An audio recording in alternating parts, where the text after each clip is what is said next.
right, get ready, because this is going to be fun. We're going deep into the Star Wars universe today. Yeah. But not for the, the batters and stuff. We're looking for wisdom. Yeah.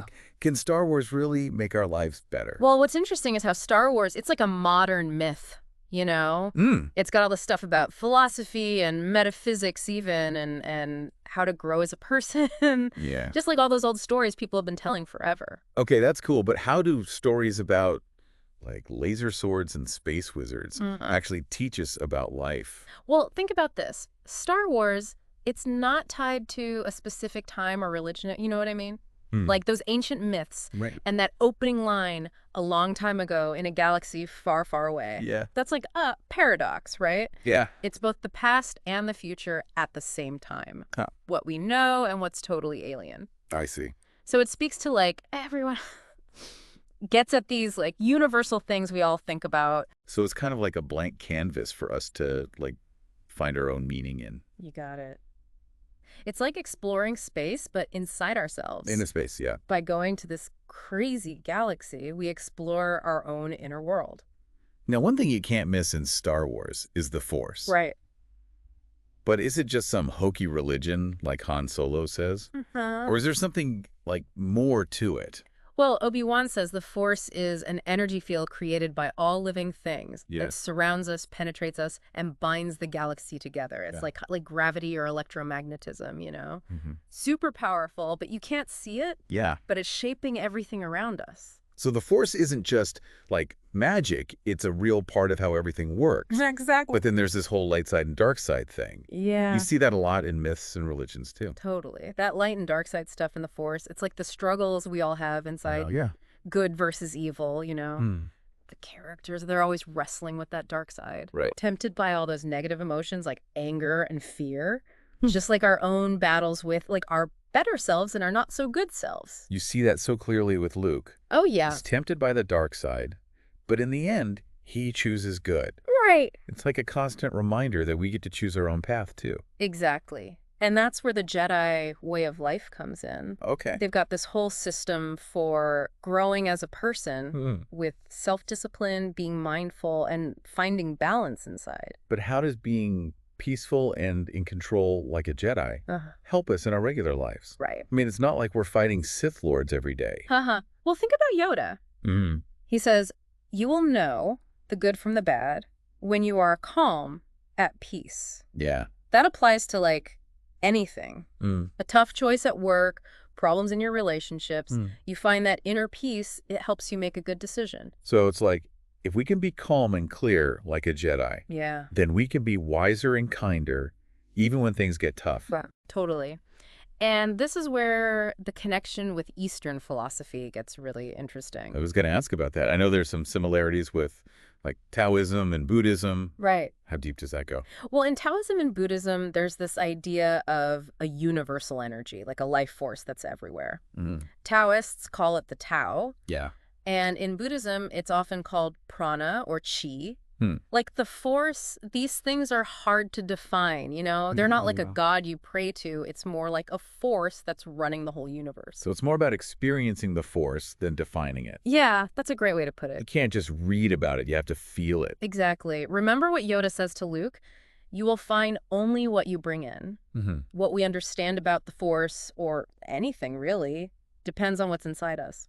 So it's like how we are on the inside affects how we see the world around us. Exactly. That's a key takeaway. Whether you believe in the Force or not, the idea that working on ourselves helps us understand the world better, that's powerful stuff. All right, so we've got this connection between the Force and these Eastern philosophies. Yeah. But what about, specific teachings? Right. Are there things we can actually use in our lives? That's a great question, and one we can really dig into. Okay. For example, there's this thing in Taoism called wu wei. Wu wei. Yeah, it means non-action or effortless action. And it's got some interesting parallels to the Jedi idea of letting go of attachment. Okay, tell me more about this wu wei and how it's like the Jedi. All right, so in Taoism, wu wei doesn't mean being lazy. Right. It's about being in tune with the natural flow of the Tao, acting in a way that's effortless and harmonious. I see. And the Jedi, they also talk about letting go of attachment, Right. not clinging to outcomes or trying to force things to happen. So they're both about, like, going with the flow. In a way, yes. Hmm. It's about trusting a greater power or wisdom, whether you call it the Force or the Tao. Wow, this is getting pretty deep. We're talking about ancient philosophies and space wizards all at once. Uh-huh.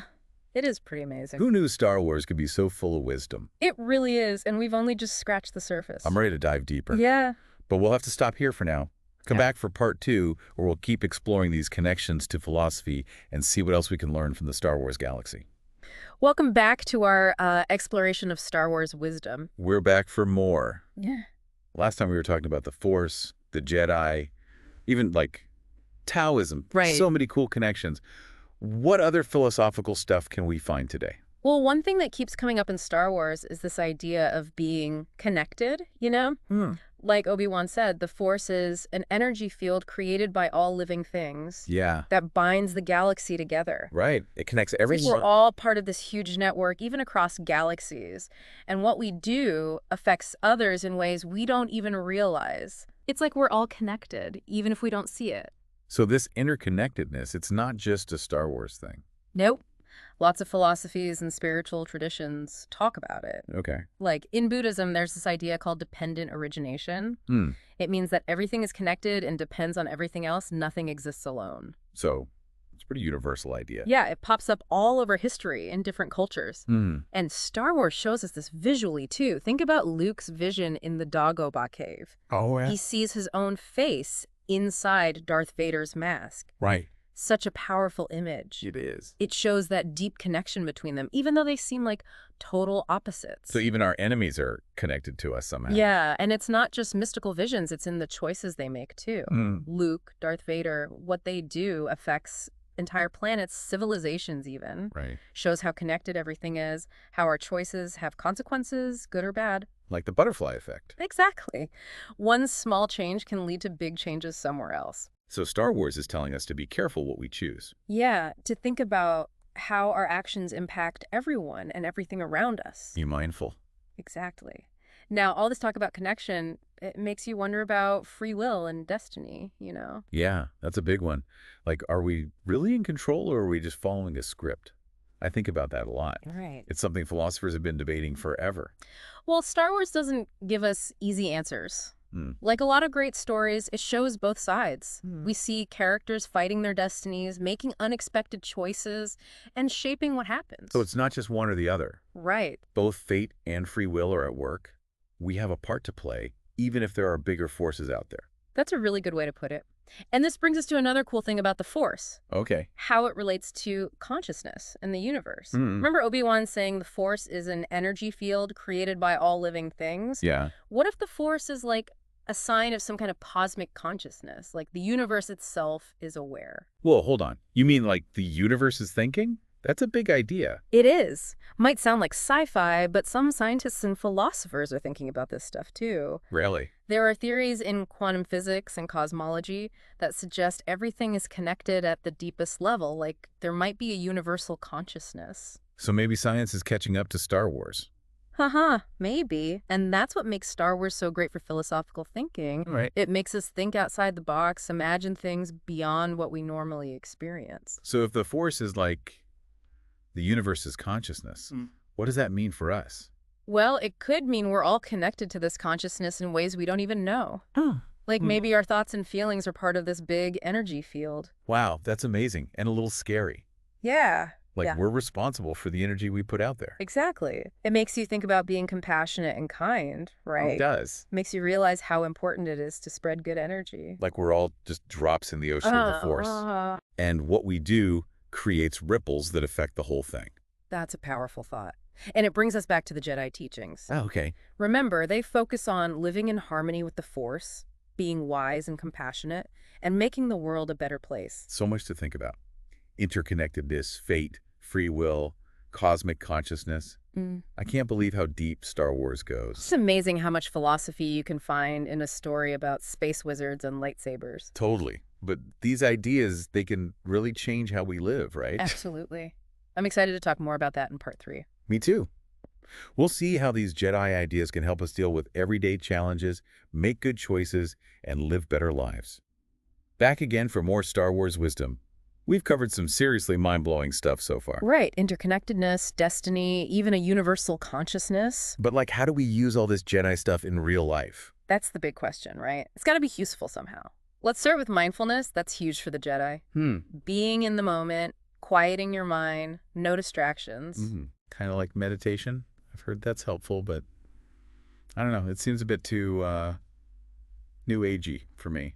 Haha. You don't need to be a Jedi master or a meditation guru to benefit from it. It's just about paying attention to what you're doing, whether you're working, talking to someone, or just, eating. So no checking my phone every 5 seconds or thinking about what's next. Exactly. Just be present, here and now. Yoda's line, do or do not, there is no try, that's perfect. Yeah. It's about giving your all to this moment. Okay, I get it. But honestly, there are distractions everywhere. How do we focus like a Jedi when there's emails and deadlines and a million notifications? It's like anything else, it takes practice. And there are things that can help. Like what? Meditation, sure, but even just taking a few deep breaths before you start something, or setting aside time to really focus on work, that can make a difference. So training our minds to be present? Kind of like how Jedi train to use the Force. Exactly. And another big thing for the Jedi is self-discipline. Right. They're all about control, resisting temptation, doing the right thing. Yeah, like when Luke resists the Emperor's whole dark side pitch, it's about sticking to your values, even when it's hard. We may not have those big dramatic battles, True. but we all have moments that test our willpower. Oh, yeah, definitely. Sticking to a budget, not eating that extra slice of cake, working out instead of watching TV. Man, those everyday temptations are tough. They are. But self-discipline isn't about being super strict all the time. Okay. It's about balance, enjoying life, but making choices that are good for you. That Jedi balance thing again. Yeah. Not giving in to every urge, but not denying yourself everything either. Finding that middle path. Exactly. Now, the last Jedi principle we should talk about is compassion. The Jedi are all about empathy, helping others. Yeah, that's a big part of who they are. One of their key teachings is use the Force for knowledge and defense, never for attack. Right. It's about using your power for good for everyone. That's awesome. But it seems like there's so much negativity and fighting in the world. How can we be compassionate when things are like that? It starts small. Helping a neighbor, being kind to a stranger, just listening to a friend who needs it. Okay. They might seem like little things, but they add up. So everyday compassion, being mindful of how we treat people, choosing kindness. Exactly. And remember, compassion isn't just about being nice to others. Okay. It's good for us, too. Really? Studies show that being compassionate actually makes you happier. Makes sense. What goes around comes around, right? Right. The more kindness you put out there, the more you get back. So, as we finish up our deep dive, remember, this Jedi stuff is a journey, not a finish line. It's not about becoming a Jedi Master overnight. It's about trying to be more mindful, disciplined, and compassionate every day. Exactly. It's about tapping into that Force inside each of us, that wisdom that helps us live a better life. And maybe, if enough of us embrace these Jedi ideas, we can bring some balance to our own world. Maybe we can. May the Force be with you, always. Always.